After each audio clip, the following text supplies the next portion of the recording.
Alright, welcome back. John, Vets Helping Others. Please like, share, and subscribe. I'm saying that on the beginning of my videos because not everybody watches all the way through. Anyways, so we got this older gentleman. We're going to name him George. About 75 years old. Anyways, he owns a mobile home park. And he's got a bunch of heavy equipment that he wants to try and get fixed and running for him. He's got the same grader as I do, that Huber Maintainer grader. It's in really bad shambles. I'm going to try and talk him out of the motor so I can just put it in mine, because the motor that I was going to swap into it ain't going to work. So anyways, that's another story. I'm getting used to that. If you've seen my 6.4 Power Stroke issues video.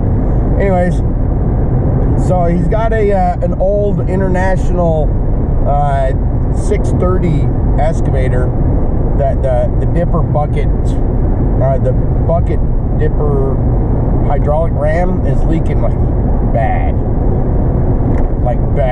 Anyways, so I've got to remove that from the machine. I've got to take it in and try and find a seal kit for it, and then hopefully rebuild it for him so he can use that machine.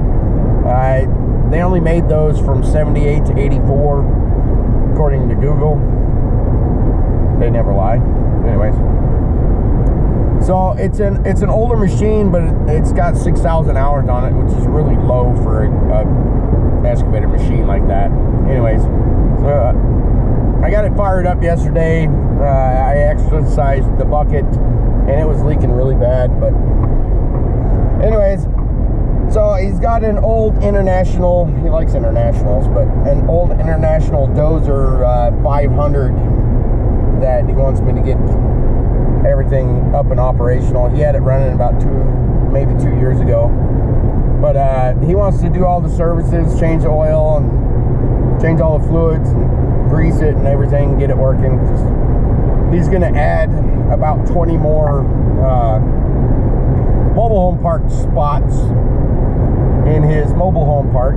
So he's going to need his equipment. I also put some of that Lucas hydraulic booster seal stopper stuff in his excavator, or his backhoe, excuse me. He's got a John Deere 310, and the backhoe portion, it drifts left and right really bad. So we're going to try and get that proportion valve sealed up, running some of that stop leak and seal conditioner stuff through it. So hopefully that works. If not, I'm going to be tearing apart a valve and replacing the O-rings in that thing too. So he's also got an older Bobcat. This one here has the Kubota 1702, and it sets in the machine inline versus sideways like mine. Mine runs in 96, 763. Anyways, his is a 743, I want to say, but it's an older one, so it sets in line with it. So he wants to put a block heater in that one. If I did my measurement and calculation, everything correct, it's about 35 millimeter on the freeze plug. So we're going to find a 35 millimeter or 1.38 inch freeze plug block heater for it. So anyways, that's on the list of stuff to do, and follow along. We'll figure out everything.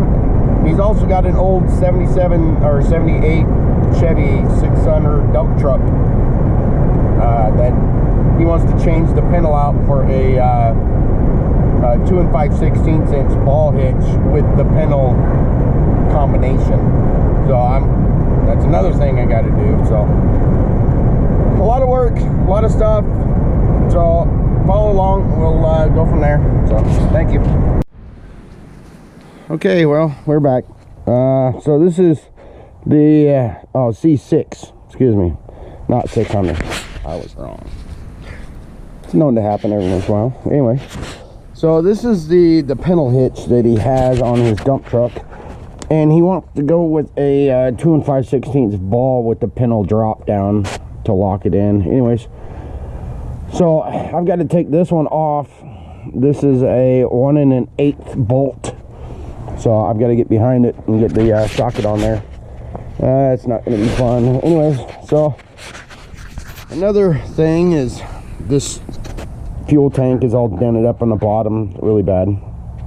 But he still needs a step on the side. So I've either got to make him a step or try and fix that so it's more stable. And then this side here, he drove over something and dented the strap really bad, so I've got to take that off and try and straighten it out in the vise. Possibly maybe heat it up if I have to, but yeah, this is one of the projects. This is not too bad. The other ones are a little bit more difficult, so I'm gonna get on this. I'm gonna get this hitch changed or taken off. He wants that one there put on, so yeah, that's what I'm doing right now. Sounds like a dying chicken. Anyways, all right, stay tuned. Okay, so we're over here at George's. This is the dipper bucket hydraulic, and it's pissing out really bad, especially when it's on. The seals in the ram are shot. Anyways, yeah, this is just from yesterday. Running it, and it's pretty soaked. So the issue that I'm having is this pin here is not wanting to drive through with the little mini girl boys sledgehammer that I have, little 3-pounder. Usually it would freaking pound right out, but anyways, I gotta bring back a 10 or 15 pound sledge. It's in there like swimwear. Anyways, so I already disconnected the lines. I got them dripping and draining, whatever. But that pin up there already came out. I already took the securing nuts out of the side. You can see where it's kind of separated a little bit, but yeah, it's not wanting to move. So this is the Dinosaur 630 International. It's a pretty decent machine, but it's old. They didn't make very many of them, and yeah, he's got a leak on the final drive there. He wants me to address. We did get it started and running yesterday. I did not videotape that, but I do a lot of stuff that I don't get in or on film, unfortunately. I'm too busy to freaking do it. Too busy to videotape. But I'm kind of taking a break. I need to get more videos up. I know it's been a while. I keep on saying that every time, and every time it's a week or 2 weeks, a month sometimes, that I haven't posted. So anyways, I'm gonna get this thing covered up. It's starting to snow. It's probably about 35 degrees out here right now, so it's not too terrible. It's terribly cold, but anyways, I'm gonna get this exhaust and the intake covered up. Thing runs nice and smooth and everything. It's pretty good sized hoe, so I don't know what he's doing with it. It's steel track, so we can't really road it, but I believe the internet said it was 13.98 tons, so that's what, 27,000 pounds ish. So anyways, that's what I got to do. I'm hoping that there's a place that rebuilds cylinders in Spokane. I'm hoping they can get me a seal kit so I can rebuild that one or have them do it. I'll talk to George, find out what he wants to do, and if they will even sell me a gasket set rebuild kit for it. So I'm sure they will, but never fails. Anyways, I'm gonna get this covered up and get out of here. It's probably about a 20-mile drive back down to my house, and I'm not gonna have enough time to go get the BFH and get this thing knocked out. So I'm gonna go ahead and cover this up for the night, and then we will be back tomorrow tomorrow being Monday, Remington's got the 4-day weekend, so, ow, something's in my finger. You know, like there's a metal sliver or something on my finger. So, anyways, gonna get this covered up and say adios. I'm gonna go ahead and post this. The grader, the dozer, and the roller is down at the storage unit all locked up, so that's the next video. I'll go ahead and post this one so you guys know kind of what's going on. But stay tuned for part 2 on the dozer and grader, and he's got a Chevy back there that he wants me to work on and a bunch of stuff. All right, take care. Bye. Thanks for watching. Okay, so we're back working on this excavator, and I brought the secret weapons. So if you got pins like this one that won't come out, you got to heat that stuff up using MAP gas. And I also brought the BFH, 2 of them.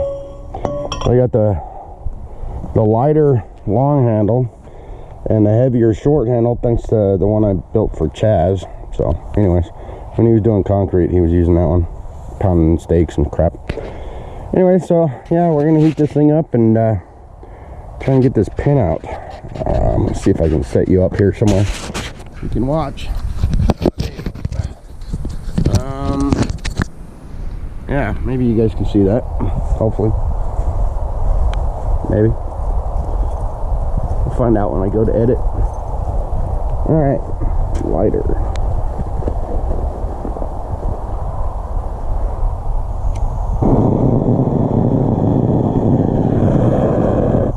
Oh, maybe too far.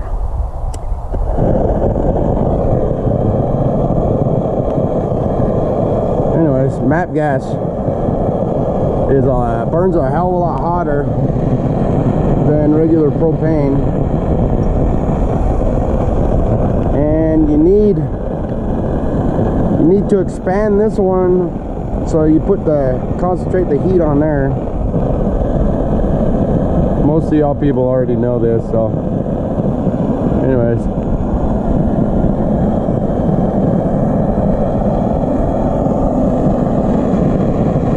I don't know exactly how much I'm gonna have to heat this thing up, but I'm trying to get both sides going. It's working the moisture out of it, at least.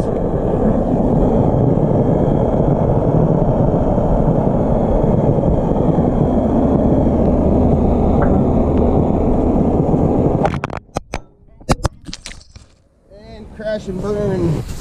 Yep. Alright, sorry guys. You're gonna have to wait until I'm done. Okay, holy shark knuckle.